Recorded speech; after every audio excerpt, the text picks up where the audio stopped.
Well, hello to everybody. How are you tonight? Great. Well, I'll just tell you, I just had the incredible drive, the most incredible drive from Concord to here. Do you know you live in the most beautiful place here in New Hampshire? I mean, I know it's a beautiful day today, but every time I've driven up here, it is gorgeous. So keep inviting me, because I want to do this a lot more. Also, Sue, where are you? Thank you. Thank you for all your work. She's incredible. And for all of you who are running for office, let's go get it, right? Let's do it. Susan, for all your work here in Grafton County, thank you. I know it's not easy. When I'm with folks who I know are on a night like this that's so beautiful and you're here, you are hardcore Democrats, and you also are the ones who work the hardest. You get out there, you get the vote, and we as Democrats can all count on each other when I look out at all of these faces. So thank you for all that you've done, not just now, but in the past, every single day. Thank you. So, I have a lot to talk about, so put your hands up if I'm talking too much, because I do hope that we have time for questions at the end and kind of a conversation, and thank you for the introduction as well, Susan. You kind of put a good overview here. But just to start, I want to say, I have to say this, is that I am deeply, deeply sickened and saddened by what is going on our southern borders, taking children from their parents. I heard on NPR, my first thing this morning, driving north to Concord, an interview of a young man who worked there. And I had to pull over because I felt so upset. Anyone who has children, had children, is with children, the vision of that is just sickening. I have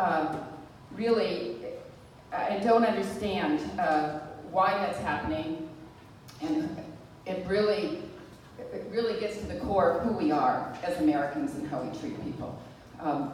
And I know last weekend on Father's Day that the Trump Border Patrol officers had checkpoints on I-93, not even close to the border, and it's unacceptable. And I am disappointed that our governor has been totally silent on that issue. He needs to stand up.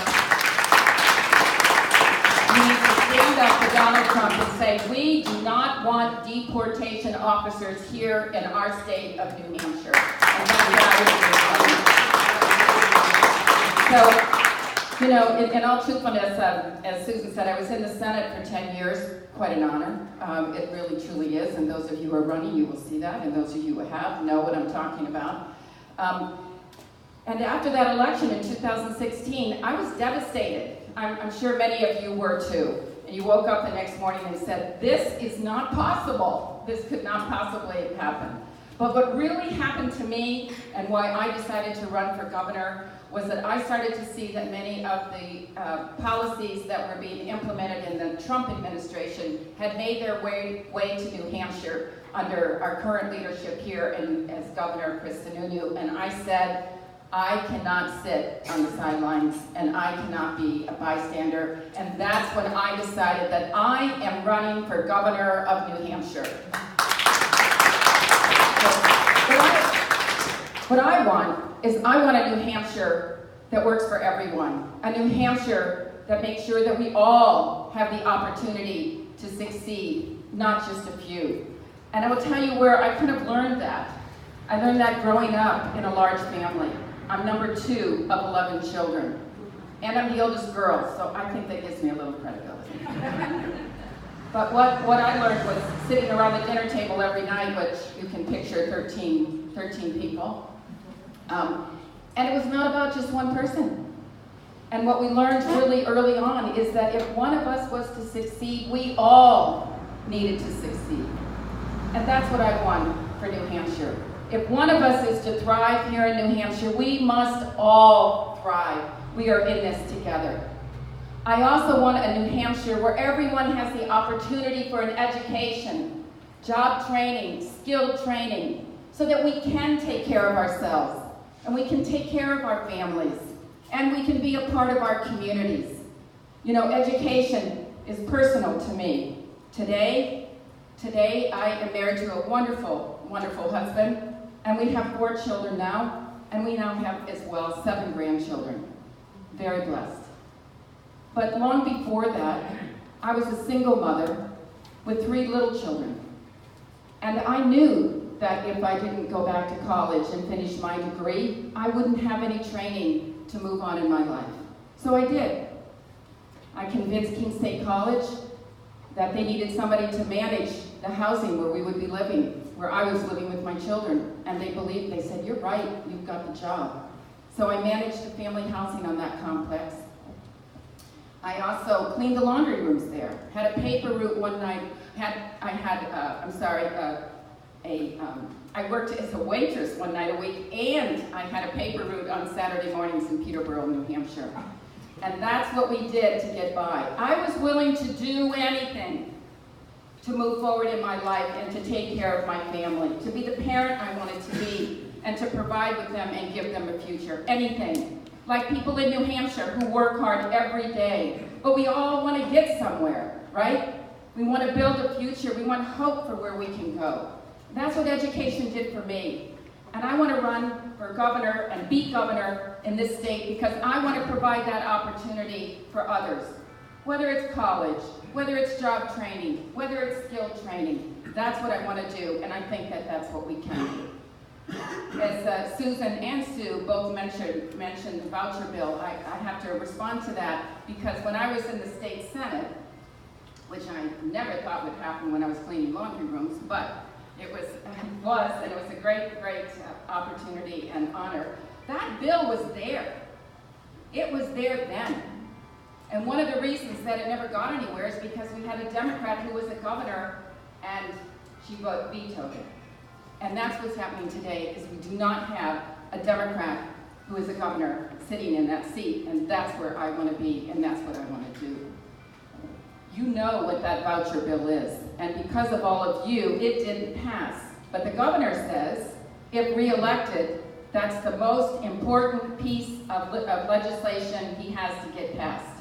It is his signature piece of legislation. And you know that he had Betsy DeVos here about 3 weeks ago, standing with him and doing a fundraiser for that very purpose. So we cannot let that happen. He wants to support this piece of legislation and get it passed so that, and what the intent, and we all know, is you're taking money from public schools and you're moving those to private and religious schools. We know what that does to education. We know that that weakens public education, and we also know that that will raise property taxes. I want to strengthen public education, not weaken public education. Public education, to me, is the core of democracy.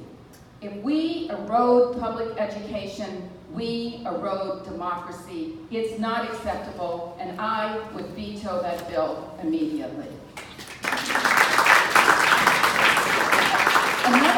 Another bill that came before the Senate and keeps coming back because it's really a national issue, and now it's stronger than ever under the Trump administration, and we're seeing it for real here in our state, and that's the voter suppression bill. 2 of them, actually. The governor did sign one. The other one, it appears to me that he is waiting for a reason to support that bill. And we know what that bill does. It targets college students and keeps them from voting. That's not acceptable. I don't know about all of you, but I have spent a lifetime breaking down barriers so that people can vote. How many of you work every day during campaigns to get people to register to vote and to get them out to vote? We cannot accept this time in our history to even be thinking about this, to even think that this is a possibility, that we target one group of people and say, you can't vote because you haven't committed to live in New Hampshire forever. Now, I don't know where you were at that age, but how many of you knew where you were going to be forever? And that you would have to register your car, pay for that at that age to show that you were eligible to vote.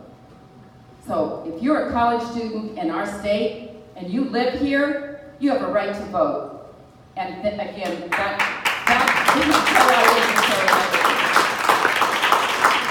Another issue that came up in made more movement all the time, and it actually passed, was the first bill that our governor signed into law, which was to allow gun owners to purchase or to carry, not purchase, but to carry concealed weapons without a permit.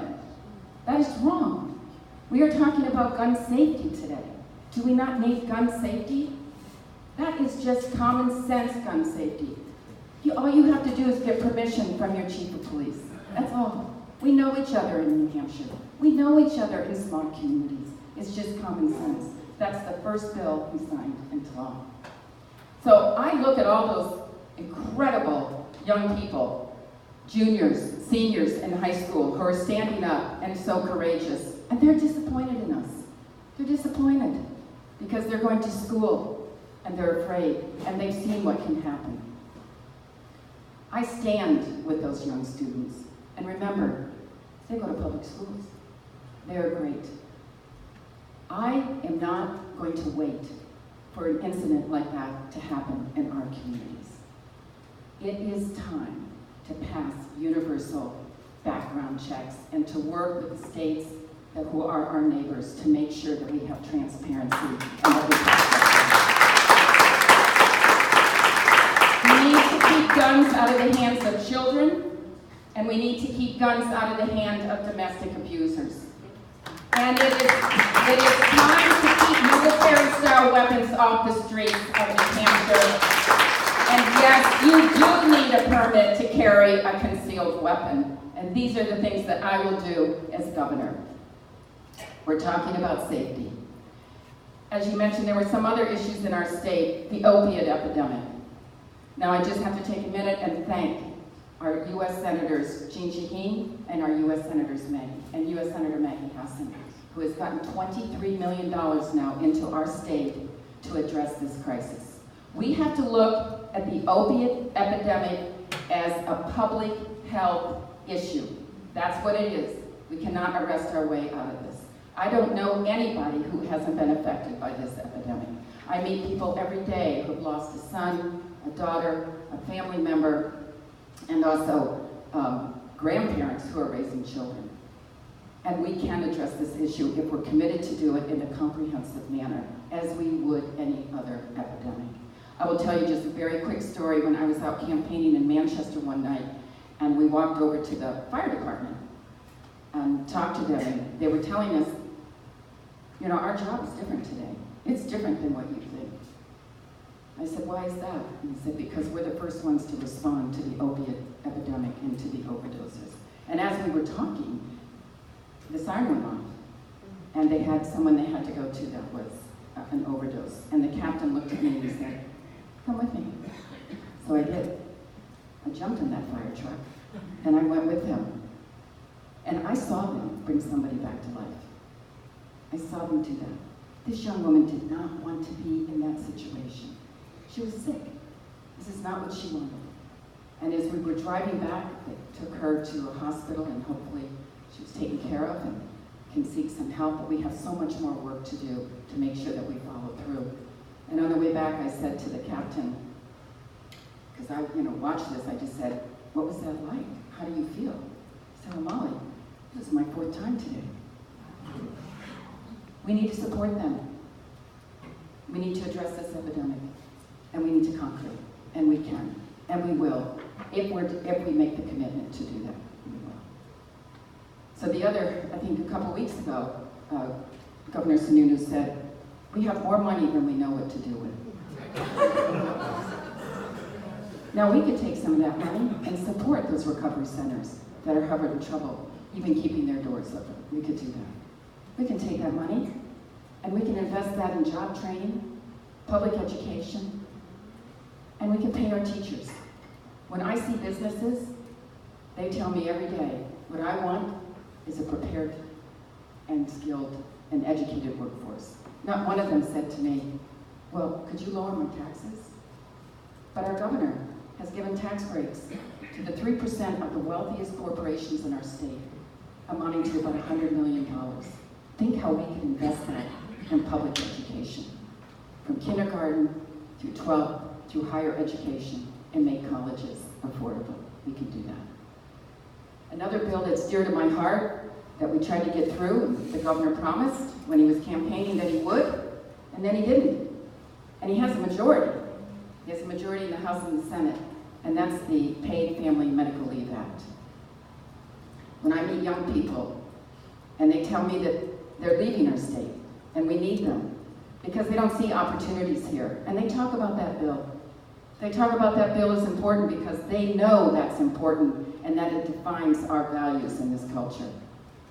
My husband and I had an incident, now it's been about a month, where one of our children, a grown, with their own family, had a procedure go wrong, a simple procedure, and it was life-threatening. And we went there. She's fine. She's going to be absolutely fine. But we went there immediately, as any other parent would do. And what really occurred to me during this time was that her husband and her 3 children, they were there for her. Her husband was so loving and was present. And I thought, what if he couldn't be there? What if he thought, if I stayed home with my wife when she needs me, that I might lose my job? Or I might not be able to pay my mortgage. And you know there are many people like that. They'd be frightened they couldn't pay their rent. Paid family medical leave. You have a right to be with the people that you love when they need you and they're at a time in crisis. And I promise I will pass that bill, and we will get it done with all of your help.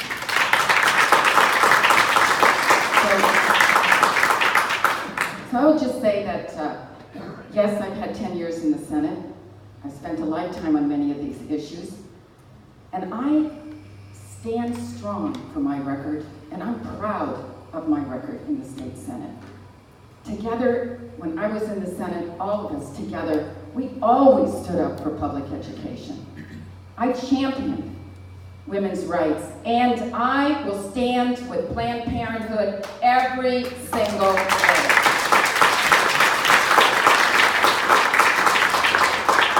I had the honor to be one of the first people to vote in our Senate 10 years ago for marriage equality. I voted for gun safety when it wasn't even something we were talking about or popular, and I did that. I will stand up for working families every single day because that's who I am, that's what's important, and what we need is a state here, a New Hampshire, who is a state that is proud and very proud of the fact that what we care about as Democrats, what we care the most about is each other and our families and our children. And we need to build an economy that doesn't have just jobs, but good paying jobs. We need to make sure that our young people stay here and tell them, yes, there are opportunities. Yes, we will move forward, and we need you to do that. We don't need just an economy. We need an innovative, a creative, and a sustainable economy where everyone in New Hampshire has the opportunity to succeed and move forward in their own lives. And that's why I am running for governor of New Hampshire. Thank you so much.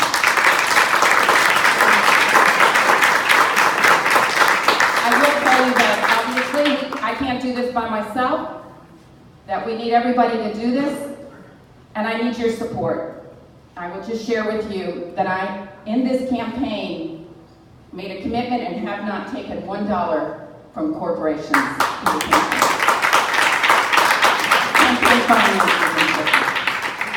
So I'd love to answer any questions that you might have tonight and to share anything else that you'd like to know about me. Okay, Molly, you're in Northern Pass country. We beat them. Where would you be? Can you say that again? You what? We beat them. We beat Everson.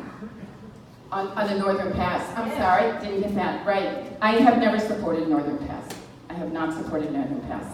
I don't like the way that was dealt with at all, and tourism is our economic engine, and we need to respect that in our environment, and so I did not support Northern Pass. You were still in the Senate, I think, when they did the very first bill on eminent domain. And I voted against any bill that would take any property from people, so I voted against any eminent domain. And those were kind of the sneaky bills coming in about Northern Pass and about Kinder Morgan down south as well. Not being specific to that, that was how they dealt with it. I have one back here and one here. Yes, please. This state seems to be supported on the back of the property. Why are you taking the pledge? I have been very clear from the very beginning that I would veto a sales and income tax, or income tax. And I do understand on the property tax. So this is what I wanted to share with you about this. First of all, I want to go and be governor and to make changes in the things I can change. That's the first thing. The second is that $100 million in the tax breaks for the 3% of the wealthiest corporations, I would repeal. I would repeal that. And that's where we can invest in education so that our property taxes will not go up. There are many other things that we can do to move forward so your property taxes don't go up, but creating a sales or income tax is not going to happen in this state. So we can look at many other options, and I think we can look at the $100 million.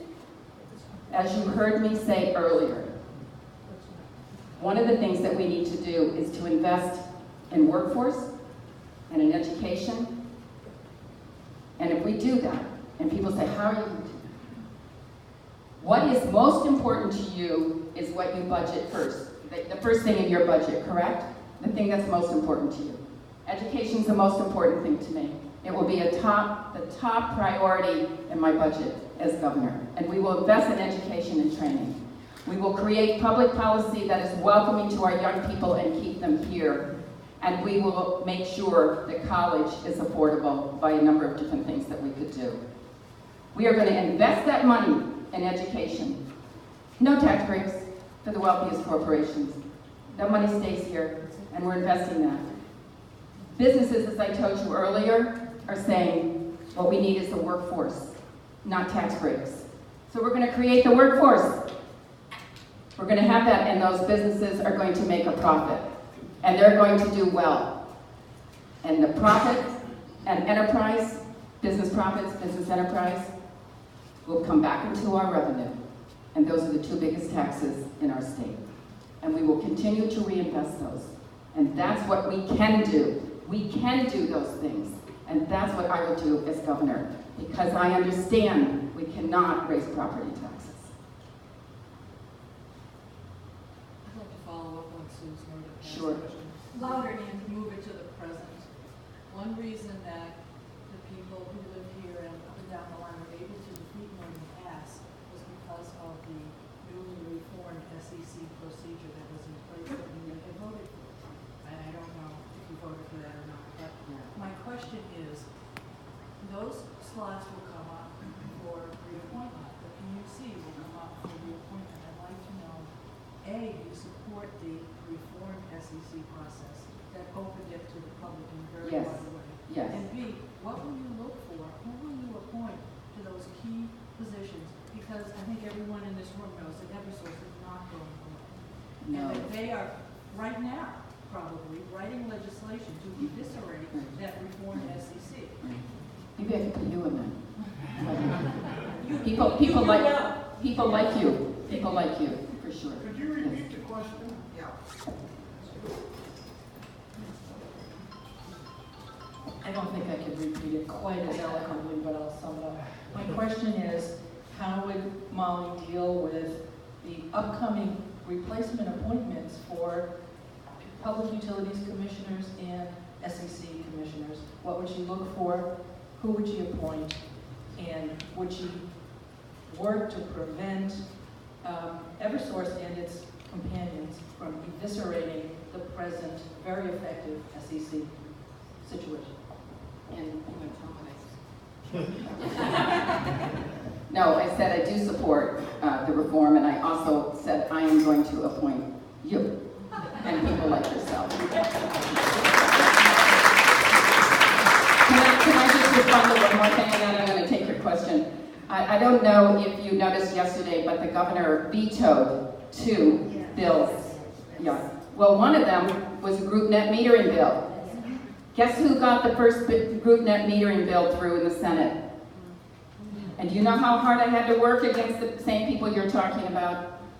And we got that through because it was the right thing to do. It was bipartisan. We got that with across the aisle, and then the House was great, and they did too. We worked hard. I worked hard for that, and brought many people to Concord with me and to testify. And the whole idea with that, the same, was to propel solar, hydro, energy diversification through our state, and to move forward. We could only do 1 megawatt. That's how we got it.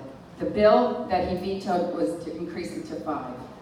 And I have heard from so many people today that are so upset about that. Towns, businesses, individuals, because it's the wrong thing for him to do. The governor is totally stuck on nuclear and gas, and I thought maybe he was open to some renewable, but after yesterday, I'm not convinced. It is a group net metering. You probably know about net metering, but businesses came to me and said, we have a manufacturing company, we have all this land, and we have 3 or 4 buildings on our land. And if we put a solar, we can only put solar panels up in this one building, which is our administrative building. So it doesn't do us any good, because we really need to save energy is over here on where we're actually using the building for manufacturing. So you can put so what this bill is allowed to put the solar panels on the administration building. And you grouped it, and you produced your own energy, and any excess you sent back to the grid. Same thing as net. So, the governor, I hear you in that. So I am totally committed. I am disappointed in what happened. And we'll be meeting with people the rest of this week to really get out and say, what it's doing is people losing jobs. We could be saving on our cost. When we talk about renewable energy, keeping young people here, so many things that we believe in, and we have to move forward and not be dependent on Northern Pass, because there are other things that we can do. I'm sorry, you. This is not a question.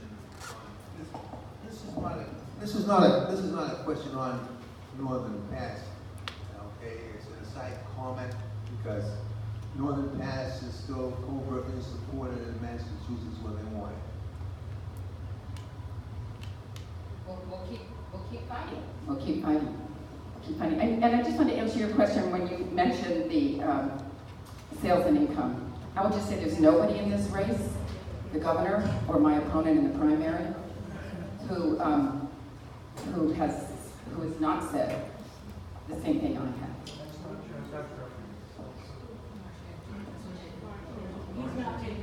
But he has also said that he does not support a sales or income tax. So I think you should talk to him about that. Okay. Is that the same? I thought it was.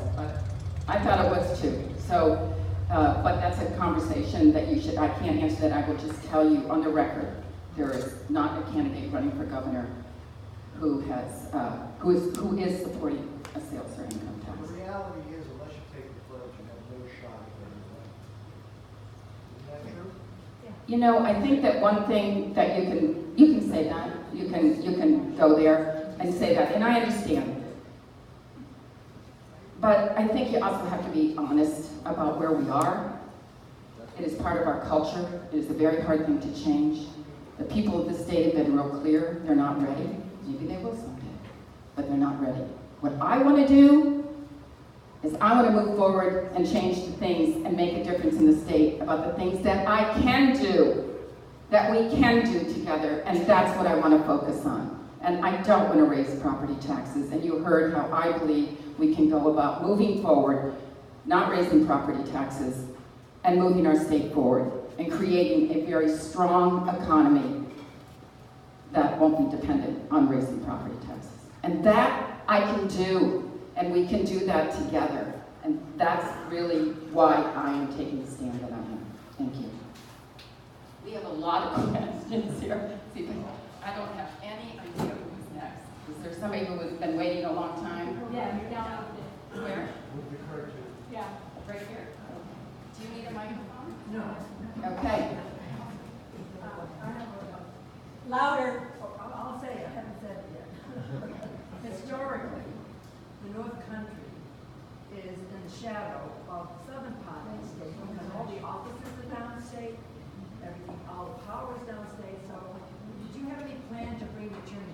not here for criminal or a civil problem. Do you have any plan at all to talk to the Department of Environmental Services to come up here when they try to bring gas in and all kinds of things? And everything else that the upper part of the state does not have. Have you thought about that at all? Yes, and you know why I thought about it? Because when I was a state senator, I represented District 10, and they said the exact same thing. And we had to work all the time to have a voice in District 10, which is, it's the southwest corner of the state, and it's in the Monadnock region. And everybody always says, it's hard to get to. It's hard to get to. It's hard to conquer to get there. So I've heard the same thing, and I understand exactly where you are. And of course, I would make sure that the people up here in the North Country had a voice as well, and people traveled here. Why would you not travel here? You know, How would you do that though? Because they need lawyers, they don't have them. The North Country doesn't have that kind of positive North Country. It does have money, but the rest of it does not. It's a small town, it's a poor town. How would you actually do that? Support with finances, support with lawyers? What would you do? well, you have young people leaving too, right? That's right. So that's why I keep talking about how we have to have incentives for our young people to stay here and have good public policy that encourages them to stay here and let them know that there are opportunities. And I think part of that, and what I would do, is really encourage on the workforce and the education and make people understand that if they're invested and we're supporting them and helping them, that there are opportunities and they stay here and we will have those jobs. I'll just say one more. Enforcement is what I'm talking about. Enforcement of the law. Well, oh, you mean from the Attorney General? Of course. Attorney Yeah. General, from the Department of Environmental Services, of everybody. Right, absolutely. This is one state. Look, people may not come here. People didn't go maybe to the southwestern part of my state, of the state where I was. But this is not a big state. It is not a big state. It does the way you're treated. Right, but it's not. And we need to change that. And you have been strong about it. And I will stand with you for that. This is a beautiful part of the state. What would we do without the North Country? What would our economy do without the North Country? It's beautiful. And you need to stay here, work hard. We need to keep more people here. We need to bring industry here. We need to bring manufacturing here. And we can do all of those things. Jobs. It won't happen unless we have good internet, and there's no good internet. Or self-service. Right.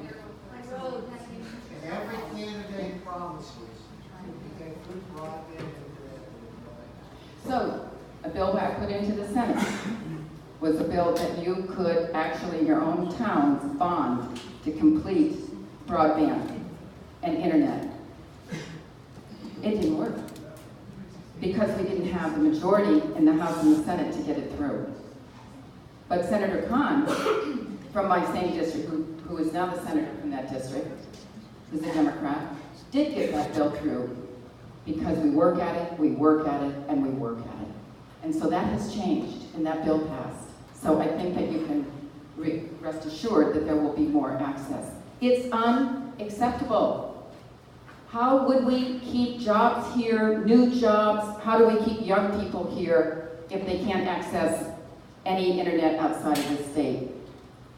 And I would just say that I was talking with somebody the other day who told me the same thing, and I've heard it millions of times.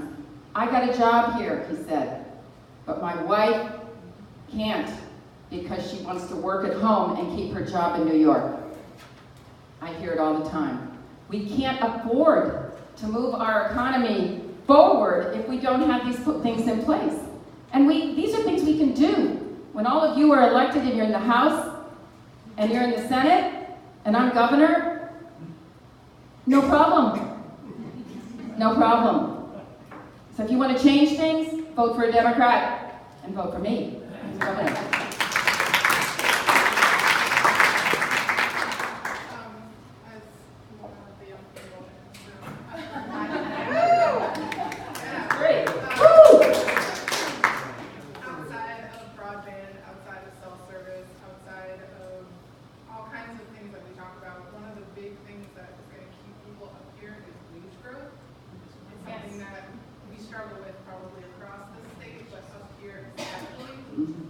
There's a lot of young people that have skills that aren't being utilized, or once they actually find a job, they can't afford to stay here because they aren't making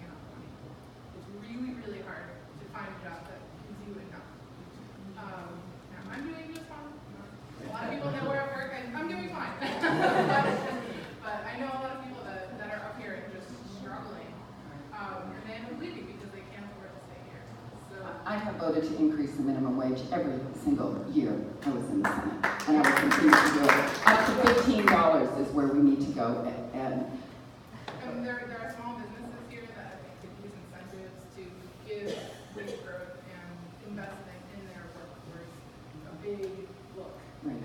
right, absolutely. I mean, we have some big industries in the state, but the majority are small businesses, and they need support to be able to do that. I met a woman up here. I've been I think in the last month, I think I've been here 4 times, maybe 4 times. And one time I met with a woman and she was telling me that she had worked her whole life as a nurse in a nursing home, but then couldn't feel like she could do it physically anymore. And she was working somewhere else, but she wasn't making enough money to meet her bills. And that she was, said, you know, if we just had minimum wage up to $15, I could make it. That's all she's asking. That's all she's asking. And I have always supported her. Sue, Molly, what- one of the- you're doing a second. Yeah. I don't know if One that's of- fair. One of the things that Molly's addressed twice is, and I hope it got through, is that the money that they gave to the big businesses are not your stores along Littleton. They are not the stores in Franconia. They are not the small businesses in this area. Most of the people that got the refund of the money that we're talking about with business taxes don't even have a place in the state. They gave it to the top, biggest businesses. They did not give it to our day-to-day people that live on a regular basis. It was appalling. Thank you. That's the 3% of the wealthiest corporations, and the money does not come back in the state. Right. We can't afford that. We can't afford to do that. Yes. Hi, Molly. Thank you for running. Thank you. I'm actually the prosecutor in town, and one of the things I hear every single time I come to the courthouse is I have defendants come in who say, you know, I'm an addict, and when I was watching the news, I saw that if I commit a crime, I can get into some sort of treatment program. And I have the unfortunate burden of telling them, we don't have that if you commit a misdemeanor. So one of the things I've been pushing for years is to expand the drug court to allow misdemeanor offenders in there so we can get them treatment And before it they works. become serious offenders. Does the drug court work? It works. It works. And Absolutely. if a bill were to come to your desk when you're governor, would you support that? I have supported every bill for a drug court when I was in the Senate, and we got one started down in my district in Keene. So yes, absolutely, I would support that. They work. Thank They you. work. Catherine? I just want to follow up, or go back to the internet issue again. Nancy alluded to appointments to the PUC, which I think are critical. But we've been hearing from every telephone company that has ever done business up here, and nothing ever changes. So I guess my question is, how does this process work? What could the legislature do on its own to improve access to broadband in North Country? I mean, what happened, the same thing happened in the district and the Senate, so again, I'm with you, was they just stop when the road gets maybe 2 or 3 people further in the road. So they Exactly. just stop, So right. is that the So- PUC? And who forces Verizon to extend? I think we have to. I think we have to. And I think the bill that did pass by Senator Khan is saying towns can decide to bond to do that as well, so you don't have to wait. But yes, I agree. And I was telling you with the bill that the group net metering, it's the same people, same companies who are fighting that because it's not profitable for them. But it's the right thing for the people. But does this, I'm thinking about when Verizon sold its landlines to Fairpoint. And part of, when the hearings were taking place, people from the North Country talked about improving broadband up here. Well, now it's been sold again to something called Consolidated Communications. And so I guess the question is, who makes, and I think I'm repeating myself, but who makes a company move forward? We all do by pressuring them, but as governor, you have a much louder voice and you can put the pressure on. And I would be talking about it as economics. We cannot grow the economy here without it. And they want the profit. We want people to have access. So as I started, I'm running so that everyone everyone has the opportunities to succeed, not just the utility companies. And I have been fighting that forever. As governor, I will have a much stronger voice and can push those through. Thank you. One more? We gotta go. I'm sorry. Oh dear. One more. I don't know who had their hand up first. Hi, Molly. Hi. Max Austin, Baker. I'm a police chief down in Will County, Hebron. In where? I'm sorry. Hebron. Okay. You don't know where that is? Yes, I do. I'm everywhere. So thank you. Thank you for doing that. So we all know the hot button topic is the opioid crisis. And that's what everyone's talking about. But there's another emerging trend that really isn't getting coverage that really needs to be covered, and it's kind of getting swept under the rug. And that is our mental health crisis that's currently going on. A lot of people don't realize this, but obviously police officers deal with mental health crises very regularly. But what a lot of people don't understand and realize is that when we have to deal with a person that's suffering from this crisis, one of our few avenues that we have is we take them to the local emergency room. And in our case, we're bringing them to Spearmore Hospital Clinic. And we bring them there because that's our only option for a treatment. And what we're finding and what we're seeing is these poor people are stuck in like purgatory there. They're spending anywhere from days to, I have seen personally, because I work some of these details of providing security help for these people, up to 3 weeks sitting in an emergency room bed waiting to get access to services at the state hospital. As governor, is there anything that you can do? Well, again, it is a priority to take care of it, and we have to. And I mentioned comprehensive, I meant that. One of the things that links mental health, and you're talking about the opiate as well, there's still a stigma to mental illness, and there is still a stigma to the opiate epidemic. And that's why I feel like we haven't been able to actually have a comprehensive plan for it. And I'm with you, I see it. I know I have to go, but I will just tell you that when I first came out, I grew up in Indiana as a child. When I first came out to New England, I was a member of the College Service Corps of the state of Connecticut. And I don't want to tell you how old I am because I want to go. Anyway, what we did as college students, we lived in a camp in different tents with folks with other college students, and then they would bring busloads of people who had been in state hospitals all their lives in tents next to us. And we would get up in the morning and say, what are we doing today? And it was really the beginning of bringing people from state hospitals into our communities, which was the right thing to do. We never finished the job. So it is dear to me. I met people that were incredible, wanted to move on with their lives. I was director of a group home in the same manner with people who were leaving state hospitals, moving back into the community. And again, there's so much stigma attached, and I think that's partly why we can't really get a grip on this, but we have to and commit to it. The homeless, opiate, it's a part of many people in the family. It's mental illness, it's a medical condition, it's a disease, and we need to treat it.